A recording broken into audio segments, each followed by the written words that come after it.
Yes, okay. So I just want to say welcome everybody, and we are so happy to have you here. It is one special day for me today.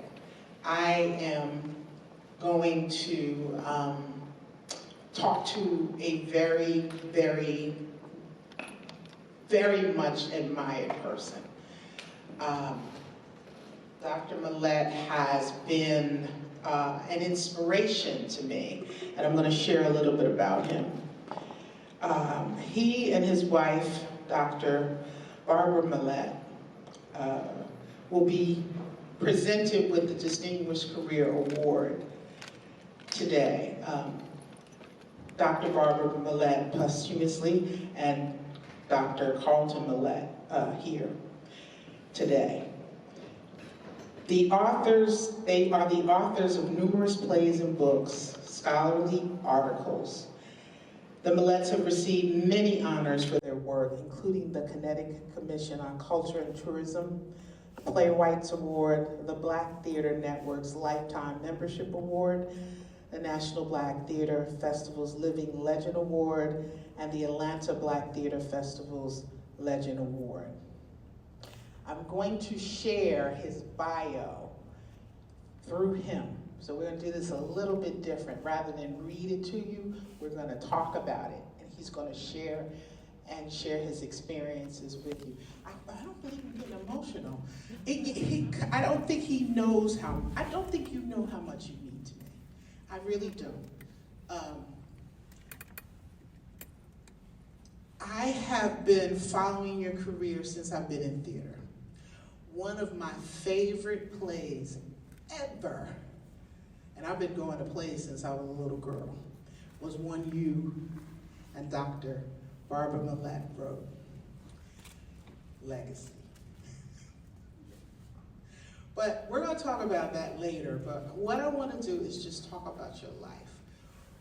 First, let's start with where you were born and your background, educational background, and how you got to meet your wonderful wife.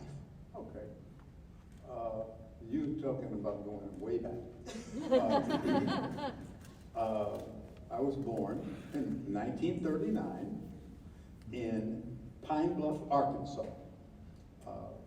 Both my parents met because they both worked at what was then the official legal name of the school was Arkansas Agricultural, Mechanical, and Normal University for Negroes. It's now the University of Arkansas at Pine Bluff. And so my early childhood was in Arkansas. When I was 10, I think, maybe 9, we moved. My parents divorced. My father moved to California. My mother moved to Kansas City. So I did from 3rd grade through high school in Kansas City. And at the end of my 10th grade year, I was offered a Ford Foundation early admission scholarship to Morehouse College. I got this at a alumni event some years ago, but at any rate, I went to Morehouse for 4 years, graduated while I was there, actually, when I was a junior at Morehouse. The person at Morehouse that normally taught the 2nd year Spanish class, and I had the 1st year Spanish class. The 1st year Spanish instructor was away on study leave or something. And Morehouse men were allowed, who needed 2nd year Spanish, were allowed that year to take Spanish at Spelman. And so I took a Spanish class, and there was this beautiful young lady who was a freshman named Barbara Roseberg, who was in that Spanish class. And she told me she was interested in theater. She didn't tell me about all the stuff she had already done back then. But she had actually been in several motion pictures, not big roles, but in several motion pictures, including one that often gets shown around the country during Black History Month, called Bright Road, starring Dorothy Dandridge and Harry Belafonte. And Dorothy Dandridge was a teacher, and she was one of the students. So at any rate, by the end of that year, I had gone through, as a result of my relationship with Barbara, several sort of changes in my life. I was, at that point, destined to become a lawyer. My stepfather was a lawyer, was a big deal civil rights attorney and all that. And so that's what's going to happen to me. And I was, my major was political science. And, but that's not really what I wanted to do. And along with encouragement from Baldwin Burroughs, who was head of the drama department, and Barbara's belief that I could do that, and she was willing to be married to somebody who did that, my whole career aspirations became mine rather than those that other people around me were telling me my career aspirations ought to be.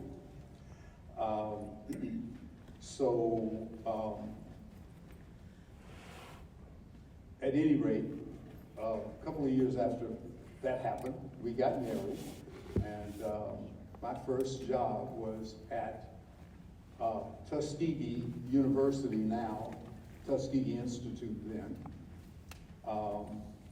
And so we were in Tuskegee during the Montgomery bus boycott, the Tuskegee boycott, which basically shut down everything in downtown Tuskegee, Alabama, except buildings that were owned by the county and the city. So that's, I guess, how I got from being born in Pine Bluff to working in theater. So you two became writing partners. And yes. How did that come about? How did you begin to cultivate that love of writing when you decided well, that? Actually, writing is not how the partnership started. The partnership started with, I designed scenery and lighting and sound, and Barbara designed costumes and makeup and masks. And Barbara's Master of Fine Arts degree is actually in costume design. And I sent you a picture of a very controversial costume design that she did. That was actually her MFA thesis production. We're gonna go Yes, when we go through the slides, you'll see that. So we worked together primarily in the first few years as a design team. And while I was working on my PhD and she was working on her MFA, the department at Florida State in those days, you had to have a minor. And radio, TV, film was part of the department. So my minor was radio, TV, film, and her minor was playwriting. So I was writing, but I was writing for television. I wasn't writing for theater. And Barbara was, and we decided we didn't want to be in the same class together, that I would share what she was doing and vice versa.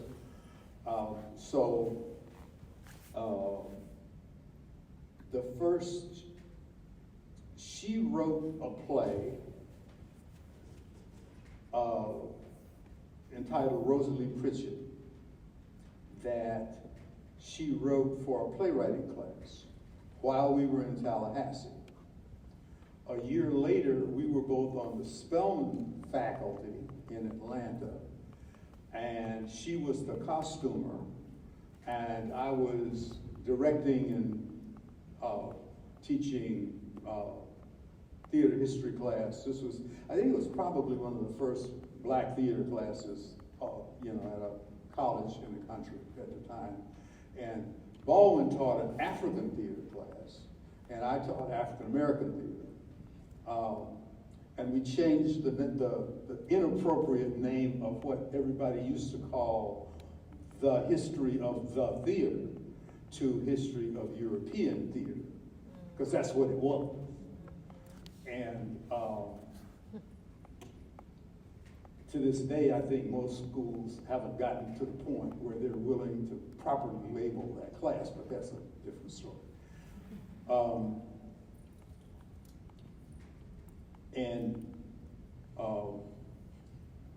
I'm going to ask you a quick question. Now, this is your book, Afrocentric Theater, and it is, I think, your answer to what that statement that you just made.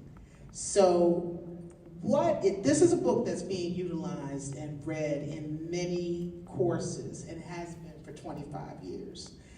What is Afrocentric theater? Oh, well, like you said, that's what that book is, and you don't have time for me to read the book to these people, so I have to summarize as best I can. Okay, first of all, it's, as I think it says on the back cover, it's important to understand what it's not. Just because a play is written by a black person, that does not make it, in and of itself, Afrocentric theater. Most plays by black people turn out to be Afrocentric theater. But it's conceivable, and I even mentioned a couple of examples in the book of plays that have been very popular in America that really aren't Afrocentric. It's important in an Afrocentric play, like you have throughout your career talked about, we have to tell our stories. Love that line. My modification of that line is, we have to tell our stories our way. Because our way is often different from the standard Eurocentric, the way of Eurocentric realism. Because you can't even blame that on Eurocentric people down through the years. That's a fairly recent development in Eurocentric culture. In the later years of my career, when I was at the University of Connecticut, there was a constant series of letters to the editor of the largest newspaper in the state of Connecticut, the Hartford Courant, complaining about black people talking in the motion picture theater. They need to learn to not do that. Black people learn to do that in church. And that's how we tell stories. We tell stories, the storyteller has to assume that the people who are listening to the story might get provoked to say something. And the story has to be told in a way that permits that. Tyler Perry does that with his motion pictures. So you can't even say, well, a motion picture keeps you from being able to do that, because Tyler Perry does it. You're making a good point. I want to pause Yeah. if you don't mind there. And I will share a short story.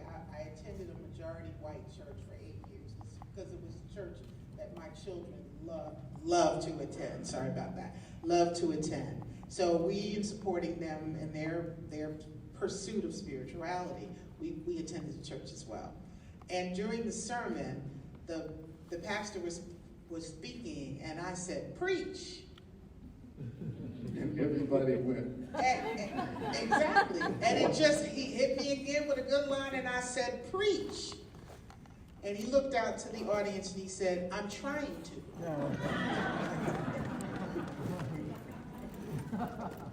So And he did not realize that you were complimenting him. Yes, I was complimenting him. So I want you, I just had to tell that story. But is that what Afrocentric theater is? Or is that an element? That is an element. Okay. That is an element. It's not the only element. I think there are a number of elements that include things, and a lot of the elements I discovered in my later years as a professor in New England, that young white Americans now consider part of American culture, because Afrocentric music and Afrocentric art in general has become so integral to the American experience that it becomes more and more difficult to say, well, you can't say that's Afrocentric because everybody does that. But at the heart of it, there is a need to endorse and promote Afrocentric culture. And that gets done in a number of ways. Now, there is also a lot of material out there, some of it written by Black people, that does the opposite. That not only does not condone Afrocentric culture, but it diminishes it. And that is done, by and large, by promoting stereotypes that do not promote what Africans in America are and do and behave and whatever. Or it promotes, often there are negative things that exist among African American people that are there in response to oppression. So it becomes sometimes tricky to separate what is truly African American culture from what African Americans do in response to oppression. And one example that I like to use is there are certain African American foods that are a result of oppression. It's not, they don't exist because Black people in America thought, oh, it'll be a good idea to cook up some hog intestines. It's because that's the part of the hog that the white people didn't want, and so the slaves were entitled to take it and make of it whatever they could. And I'm not saying, therefore, you shouldn't eat chitlins if you want to eat chitlins. If you want to eat chitlins, that's your business. I don't personally. But that's not something that Black people decided to do of their own free will. And so I think it's important to try to separate out what do Black people do of their own free will from what Black people do because they're trapped in a box. And you have, whatever you do has to take place in that box. Tell us about legacy, my favorite word. Okay. I'm going to start by, and I don't think you know this, but what provoked legacy in the first place was it was Tennessee Williams' birthday, and playwrights around the country were being encouraged to write plays as an homage to Tennessee Williams. Well, I know a Tennessee Williams story that most people don't know, because one of my mentors, a man named Thomas Pauly, was taking playwriting at the University of Iowa at the same time Tennessee Williams was. And people these days are aware of one aspect of Tennessee Williams' personal life that this seems to contradict. Tennessee Williams had a black girlfriend when he was a student at the University of Iowa. And so Barbara and I were talking about, well, okay, what can we do to honor Tennessee Williams? And I said, well, the play, there's a white woman named Amanda, and she drinks too much. And that's how the whole thing started. But then why does Amanda drink too much? Amanda drinks too much because when she was very young and in college in Atlanta, Georgia, she fell in love with an African-American man that she met at one of the two churches that in those days violated state law by having integrated student groups. They would invite the students from Georgia Tech and Agnes Scott and the colleges in the Atlanta University Center to Sunday afternoon socials. And it just so happened that I belonged to one of those two churches that participated in that process. So I know that it exists, and I had a good friend and fraternity brother who attended the other one. So I know that this was going on. But nobody talked about it because it violated state law.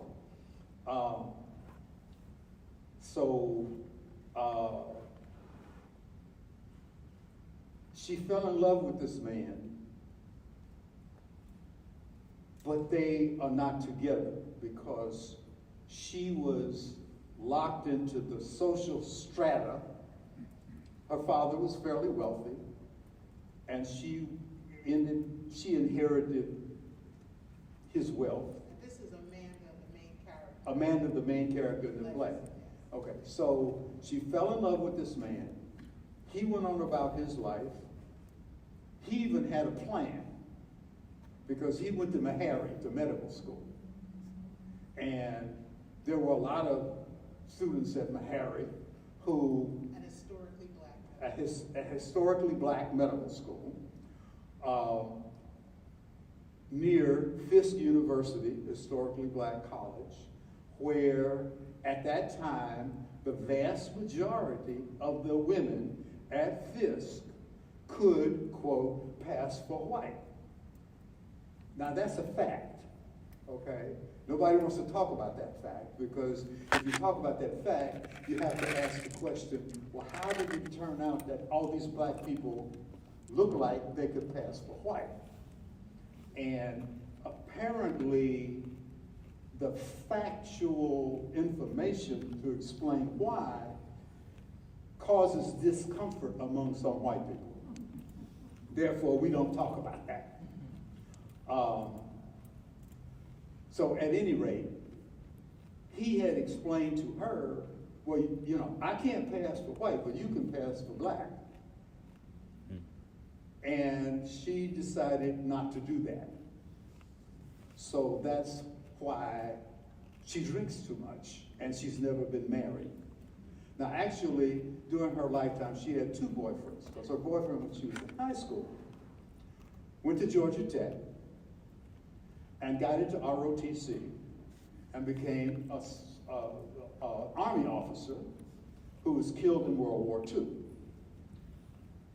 But he told her very early on in their relationship, he explained to her that he loved her, but not the way husband and wife love each other, because he was gay, but you know, we're talking about a time frame where he would have been kicked out of Georgia Tech, and certainly would have been kicked out of ROTC for admitting that he was gay. But since they were dating, he thought she deserved to know that, so he told her.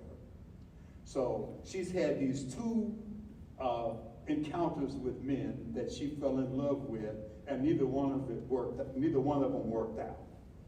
And that's why she drinks too much. If you ever get a chance to see the play, there's so many twists and turns and layers to your writing that you're at the edge of your seat the entire time, because every time you turn around, there's another layer. How is that? Should I tell him about her sister? Absolutely. Okay. She has a younger sister. And her younger sister, instead of going to Agnes Scott, which was the appropriate place, given their wealth and social status for her to have gone at that time, she went to one of those schools up north, one of those schools that we now refer to as the Seven Sisters.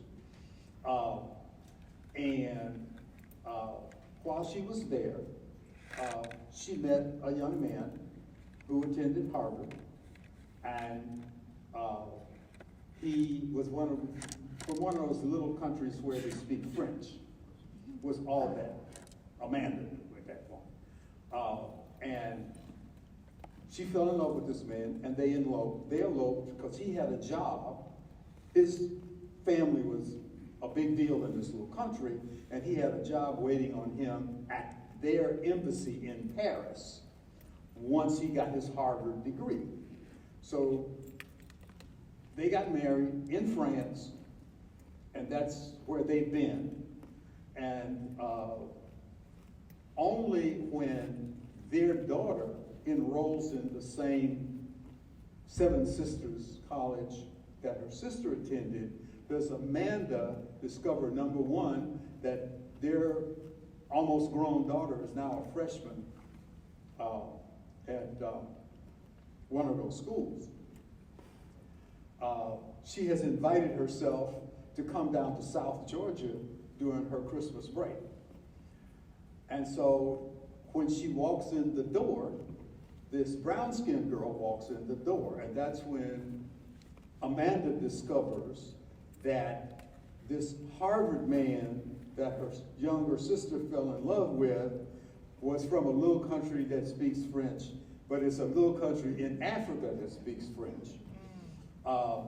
So now Amanda has to adjust to the fact that the person that she has been planning on being her legacy is a brown-skinned girl.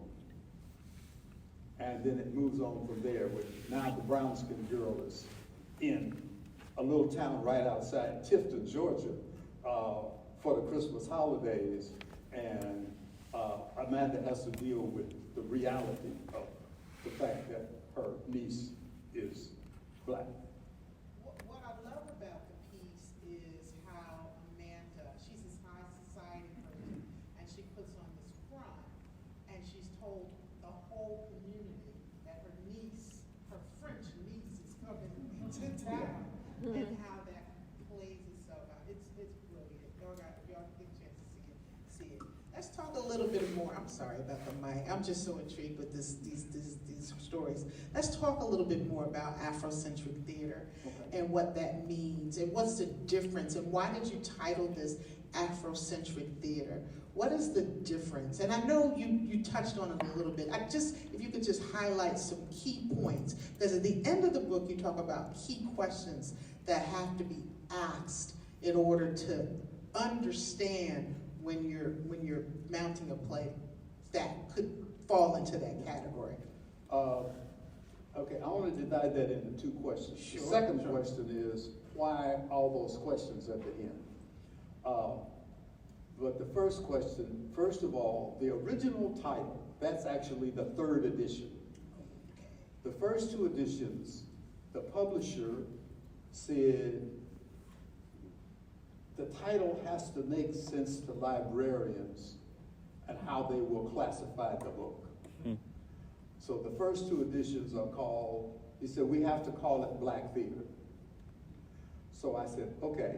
So the title is Black Theater, premise and presentation.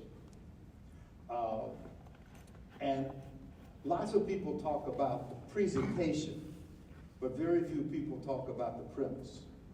So the first half of the first book and the second one is dealing with what you have to start with before you get to the presentation. And I used to be able to rattle off 10 things that falls into when I was teaching that class every semester. But I stopped doing that, and last time I taught that class was the first semester of the 2008-9 school year, so I can't rattle those off anymore. But basically, the premise deals with what, as most people who study any art form come to understand, that art grows out of culture. And so then you have to ask the question, what is culture? So what essentially I'm talking about is, well, what is there about African American culture that makes it different from so-called standard American culture? And one of the most obvious things is the thing that we both talked about is that the assumption that as an audience member, you're supposed to sit quietly and watch the play. And after the play is over and the behavior of the cast behaves in a way where it says, okay, we're through, it's okay for you to applaud, and you do that. But even when you're doing that, you don't yell out words, you just do that. That's one thing that's significantly different. But I think what I decided very early on in the process of trying to figure out how to talk about this, I went to one of my mentors from Morehouse, who at the time was head of the music department at Morehouse. And I told him, I need to go to some churches, and they need to be the kind of churches that my grandparents used to take me to in Arkansas, not the nice city-fied Methodist AME church that my parents went to, but one of those out in the country churches. And it turns out that there was one practically on Morris Brown's campus. I mean, it's in a park. It's not there anymore, but it's practically underneath the new Mercedes-Benz Stadium. It's in that neighborhood, which that neighborhood has been totally destroyed, actually, by the Olympics. So I went to this church, the Church of God in Christ, and I was really feeling pretty bad that Sunday when I went, and when I left, I felt great. I mean, physically I was feeling, I don't mean psychologically, I was just physically, I felt bad. When the service was over and I left the church, I felt good. And it's because it was, I'm sure, the result of attending that church service. But what I went to get, and that I did get in addition to that, is, well, how do the people in that church behave? Because how the people in that church behave is pretty much the same way people behave if you go to a Vodun worship service in West Africa. And for those of you who don't, the word voodoo is an American derivative of that word, and what voodoo is not what that West African religion is. But black rural church services in America way back when I was a kid going to church with my grandparents was, even though it was Christian in all of its measurable content. It was being done the same way that services are done at a Vodun worship service in Africa. And when you start to try to label those elements that exist both in that West African worship service and in a 20th, maybe even 21st century American worship service, you start to see, okay, well, these things are what makes an African performative event what it is that's different from something that came along in Europe after the notion of realism took over. Because if you go back to before the notion that realism took over, it's not all that different. What was going on in Africa 500 years ago is not all that different from what was going on in Europe 500 years ago. As I used to say to my students at the University of Connecticut, everybody comes from Africa. It's just how long have you been gone? That's different. And you know, I'm not an anthropologist, so but that's what the people who study this tell me, that's where we all ultimately trace our heritage back to. So then the key thing becomes to understand, if you understand that what is being taught as the theater, and I'm not blaming anybody who's here for this, because I'm talking about the 1950s, okay? What is being taught as the history of the theater is actually European realism and how we got there. It goes back earlier than realism, but it's all about how did we get to realism. It's not anything that doesn't help you understand how you get to realism. It's just not included. So for example, I remember when there used to be required reading in that history of the theater class when plays out of the golden age of Spanish drama were part of the required reading. I defy you to find a book, a theater history book, the play reading anthologies. I defy you to tell me about one that's still being published that includes a play from the golden age of Spanish drama. It's too African. That's why it's not there. One of the things that is true in a lot of those golden age of Spanish drama plays is what in Africa, in South Africa, is called Ubuntu. And it's one of the most important concepts of African life. And it is what makes you human is the presence of other humans. You can't be human by yourself. So, and ironically, that's where the term humanities comes from, but that's, again. So, in many of those golden age of Spanish drama plays, the protagonist is a group. It's not an individualistic individual. And that's, again, one of the important differences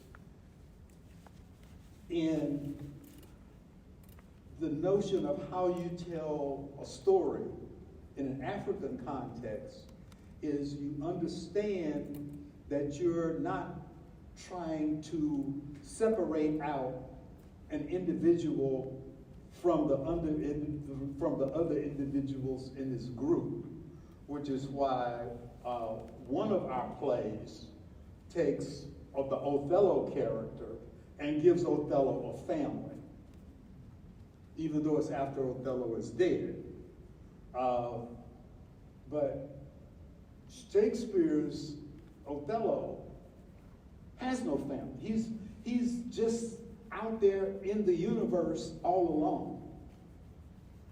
Nobody in Africa thinks of anybody as being out there in the universe all alone. You're making so many distinctions between the differences, and I think that as we travel through our journey as humans and artists, we have been subjected to a standard that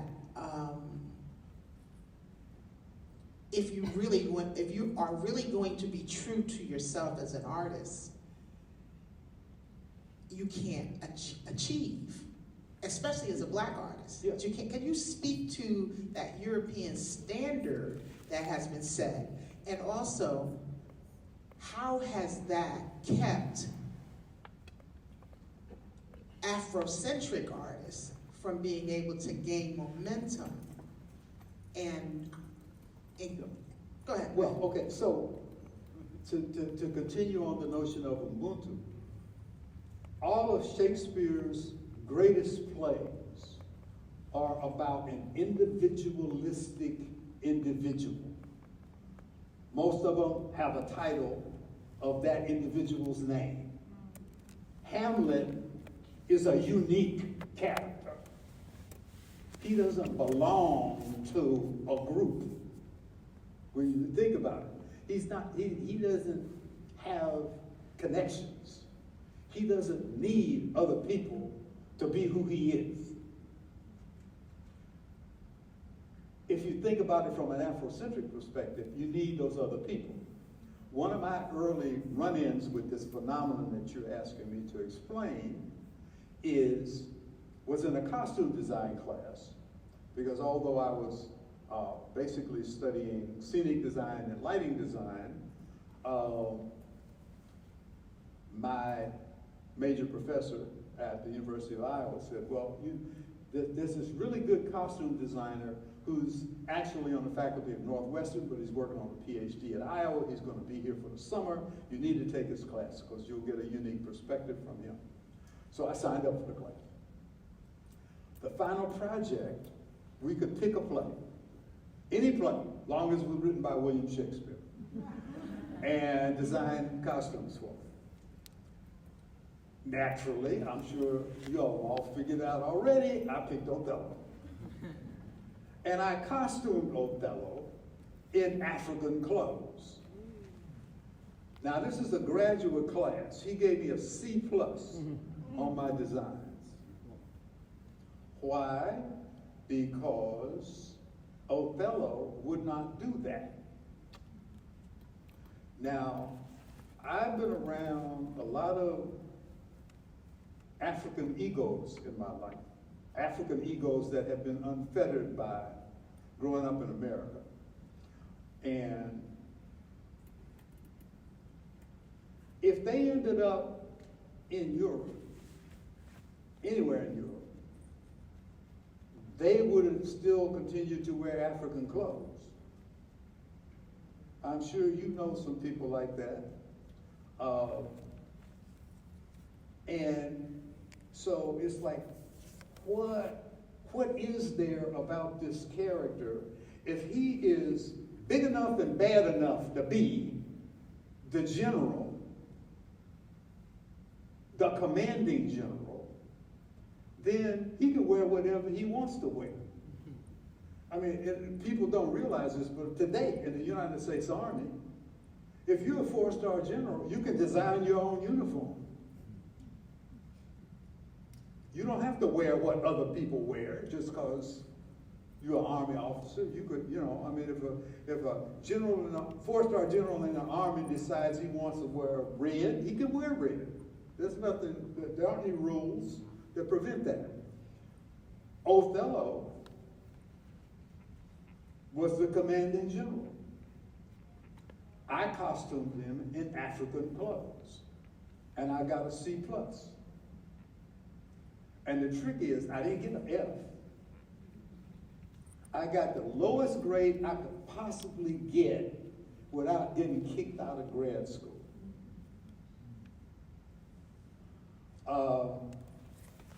So I'm sure I'm not the only African American in the history of higher education in America that has ever got a lower grade than they deserved in a class because they did something that the professor considered inappropriate.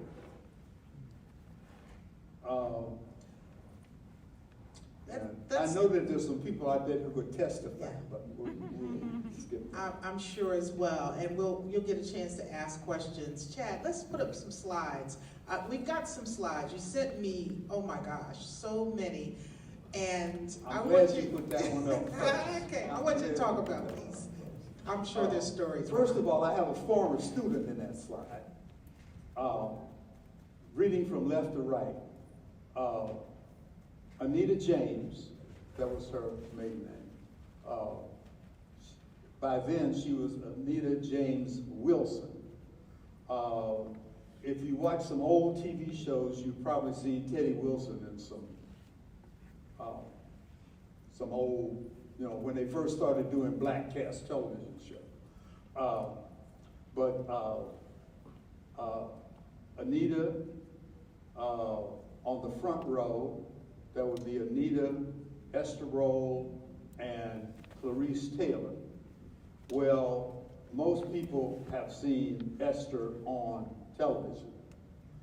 Most people don't know that the name Florida was actually given to her at Spelman College because Esther grew up in Florida. And when she got to Spelman, her nickname became Florida.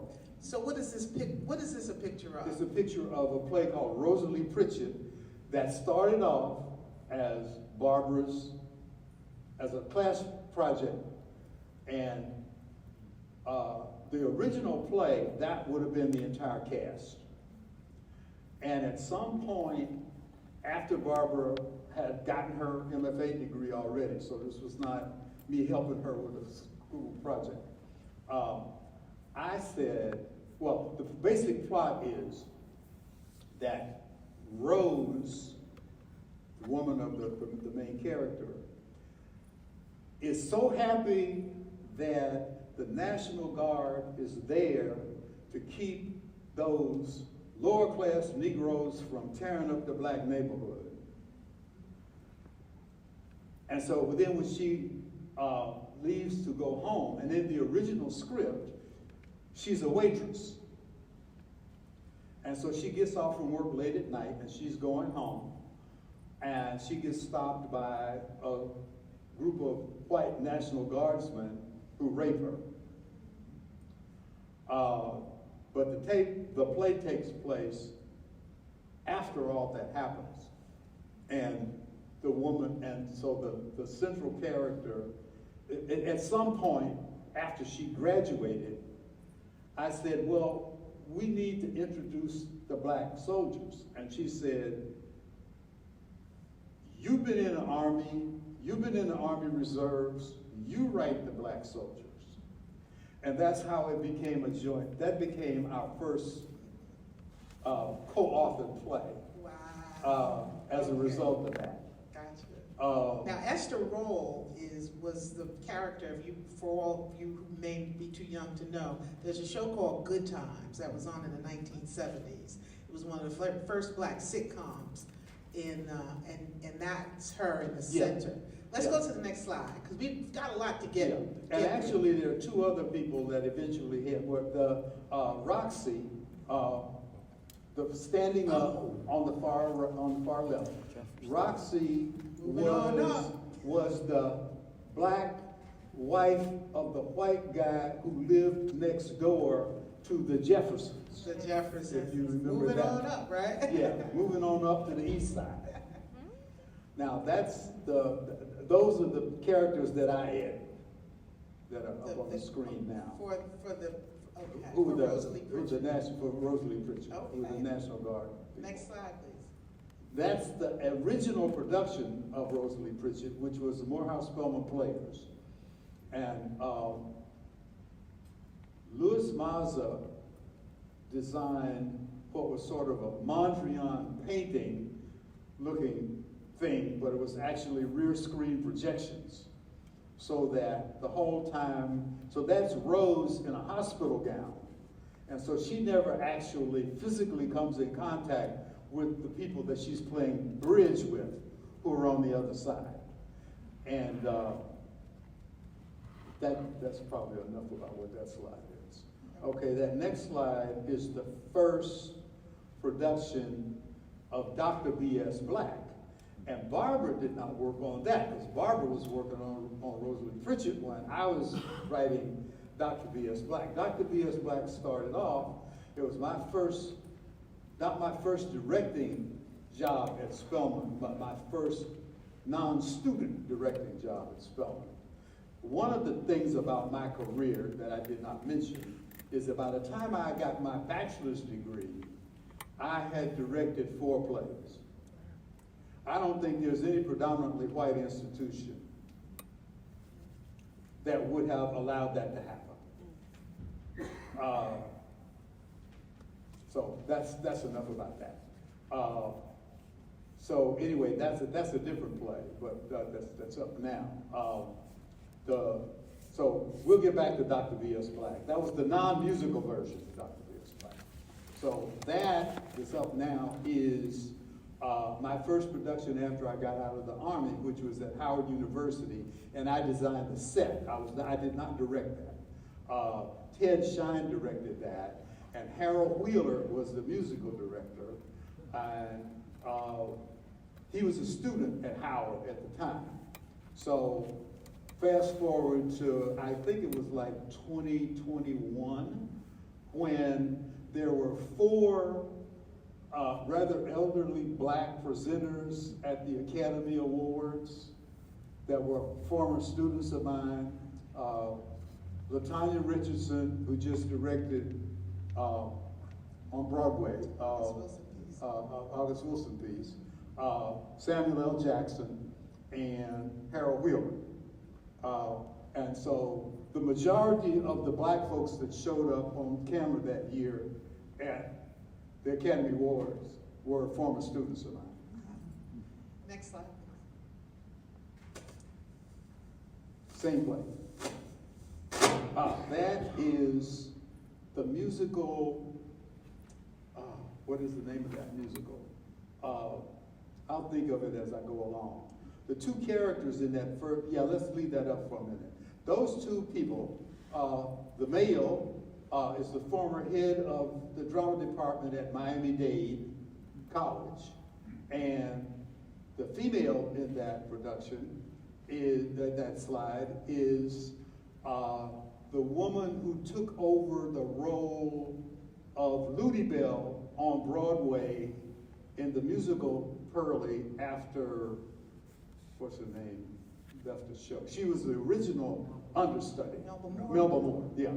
So when Melba Moore left, Patty Jo took over the role on Broadway and finished out the run of that on Broadway. Awesome. And that was actually my first student who appeared on Broadway, first former student who appeared on Broadway. The woman in the center of that picture is Georgia Allen, probably best known these days as the matriarch in the motion picture Medea's Family Reunion. And Georgia was, I think, 90-something when that film was made. She's deceased now. But the play was originally written by, see, I do this with names. I mean, it's somebody I've known literally since I was 16 years old. Ray McIver wrote a play in a workshop that was done at Atlanta University Summer Theater back in the 30s. The workshop was taught by Langston Hughes. Ray wrote this play. The original title of the play was God is a Nigger. Douglas Turner Ward decided he was going to do the play, but he told Ray, the New York Times will not publish that work. So you got to change the title of the play. So the name of the play became God is a Guess What when it was done in New York. But God was played by a male, by an African-American male in that production. And again, I can't think of his name. Well-known black actor. So I went over to Ray's house when I decided I wanted to do the play. And after we had a couple of adult beverages, I said, Ray, now Ray had co-starred with Georgia in many, many plays in Atlanta, by this way. I said, Ray, I want to do the play, but I want Georgia to play God. And he said, fine. So God, in this production, and I think it's the only production that's ever been done where this is true, God is not only black, God is also female. Next slide, please. Same play. That's Georgia again. That's Sam Jackson on the left. In a play by a person that I later in life, by the time this play was done, was calling my professional father, Abram Hill, who wrote, whether or not he wrote the play was a matter of a court decision. The play was originally about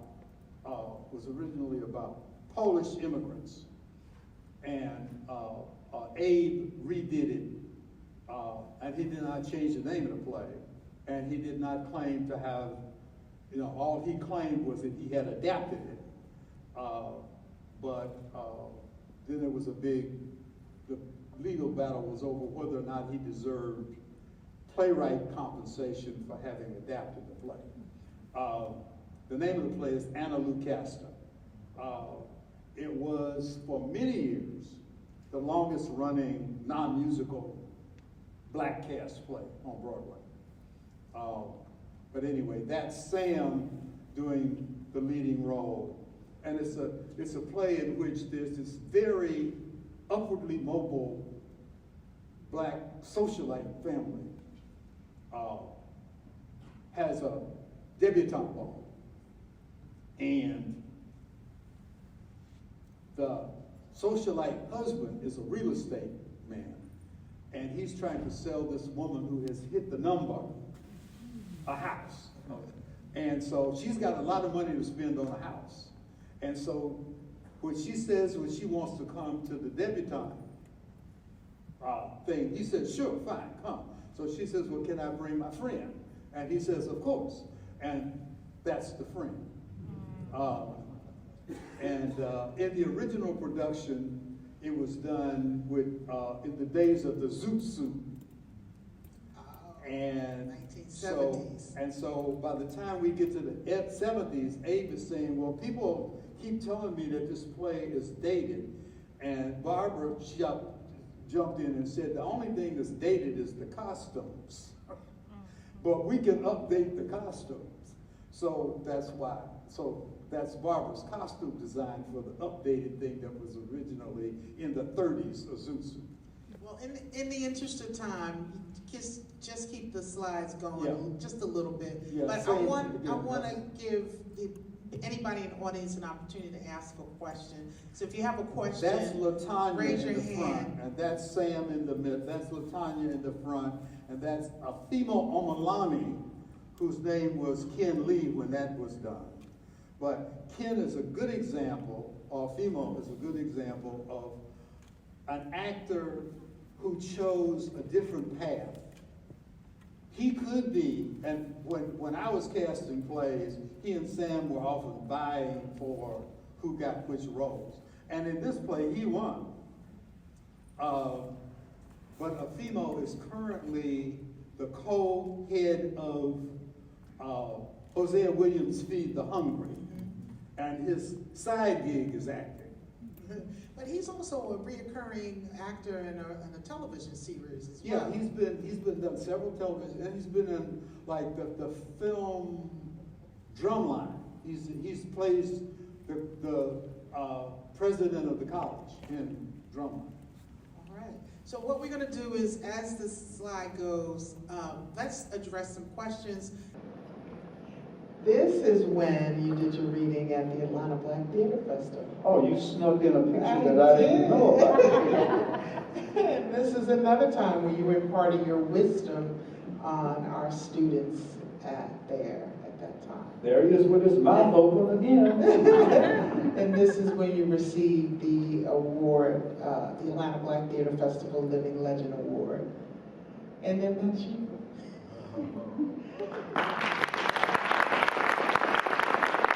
There was one thing that I was motivated to do while you were being introduced. And I want everybody to know that they offered me a ramp. You know, so if you want to, if you're concerned about the accessibility part of the SATC policy, I was offered a ramp, and I told them no on a flight of steps that short. I'd rather just do the steps. Thank So, you. but I had the option. Okay, let's get 2 questions in, and then we'll get Dr. Mollette off to his next itinerary item. And then we will be presenting the Distinguished Career Award to him this evening at the gala. So please put that on your schedule as well. Go ahead. And I have promised not to be long-winded at that. But some of you out there are college professors, and you know, you used to give in. No, when you're open your mouth, fine. you talk for an hour. I love your stories. There's so much to learn. Go ahead. Hello, my name is Peggy Mead Finizio, and I am also a Hawkeye from University of Iowa. And I wondered, in your career at Iowa, did you have the opportunity to work with David Thayer? I love David Thayer, yes, I did. The 2 people, well, there were actually 3 professors at the university. The thing that I was saying about, I know why you brought that up, because David Thayer is not one of those white guys that would have done, what? No, David Thayer did the opposite. David Thayer said, you know how to do stage lighting. What we're going to do, so I did an independent study with Dave, of which we talked about what lighting is and what lighting does. Not how to do it, but just, you know, what are you trying to get from the lights? And so obviously, we're talking about a much higher order of thinking than was happening to me in this other class. And the other person that I should mention in that regard is Arnold Gillette, who early in his career was the guy that did the tech work at the Theater Guild in New York. But Arnold Gillette was originally from Troy, Alabama. So he knew what the other side of that coin looked like. And he went to great lengths to make sure that he never did anything that would have remotely resembled that other side. I read Fortunes of the Moor this morning because I admittedly was unfamiliar. I was admittedly, I'm doing this because there's a light right behind me. okay. I was admittedly unfamiliar with your work. Try and be familiar. I'd never heard of like Afrocentric theater or anything like that, and I was wondering about the rhetorical choice to give Othello a family, and you answered it in your speech about Afrocentric, about having a group protagonist. And I was wondering if you're implying, like having that context now, if you are applying for these old Shakespearean tragedies, if having a group protagonist. You know what? Is that microphone on? I'm 83 and Is I that have a better? hard time hearing you. Okay, a little better. I was wondering if the choice to have, if you're suggesting that having group protagonists and humanity is only acknowledged with the existence of other people, if that is the solution to these Shakespearean tragedies to you. Because if we use Hamlet as an example, if Hamlet were to stop defining himself as an individual and accept the fact that his motivations, his entire life purpose, is a direct consequence of the betrayal he experienced, which only happened through the existence of other people. So is Afrocentric theater stating that this holistic view of a group protagonist, the answer to the existential loneliness that is rooted in Western Europe and often American culture's obsession with being the individual? I think, if I understand what you're getting at, that's why I was trying to be very clear that what I'm talking about in Eurocentric realism, that all happened after Shakespeare died. You know, we're talking about stuff that started with people like Ibsen. So I think the problem is not so much what Shakespeare wrote as how Shakespeare gets taught. I think you got people who are looking at Shakespeare from their time and place. And that's a very popular thing to do with Shakespeare. I mean, I worked at the University of Iowa, at the University of Connecticut. You got me thinking Iowa. Who did a production of King Lear, in which King Lear had on a hospital gown and was being wheeled around in a wheelchair by a nurse. And what does that prove? It proves that what Shakespeare wrote then can be interpreted now in a way that still makes sense and still has resonance, and I'm all for that. You know, making it real today. Good idea. But yeah, I mean, Shakespeare has some characters that have family relationships and who have this kind of codependent relationship that I'm talking about. That is even clearer in some of those Spanish plays that used to be required reading, that aren't required reading anymore. I'm trying to think of the name of, I'm not going to slow this down by trying to think of the name of some of those plays. I'm impressed at the names you've already called down. Any other questions? We'll take one more for the wrap. Great, okay. Dr. MOLETTE, it is such an honor and a pleasure to have you here again. The wisdom, the stories that you have imparted on us give us a glimpse into your journey. I encourage everybody here to just Google and look at some of the, I'm so glad this gentleman said he read Fortune of the Moors, which was an early work of yours. Yeah. And there's so much more. I think you will find him to be as brilliant as he is. I encourage you to study him. He teaches, he still lectures and teaches workshops. And hopefully, if he is so gracious enough to come next year, I'm going to invite you back so you can teach a writing workshop to some of the students. I would love to have that happen. But in the meantime, I would just want you to give him a warm welcome, and I want to thank you for being here. Can I say one Absolutely. other thing? Yes. That when we were on that slide that Sam Jackson was in, there's a woman that I would like for you to Google. One of my favorite former students, Kathleen McGee Anderson, because it's a good example of the difference between success and celebrity. Sam is a celebrity, but if you talk to a bunch of people out there working in the business,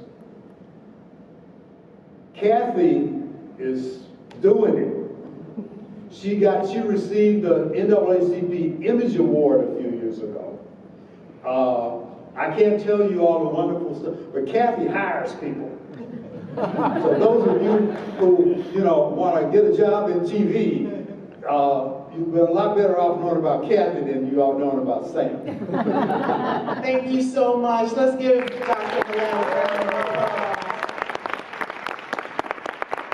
He is definitely one of the undersung, I won't say unsung, heroes of Black theater and American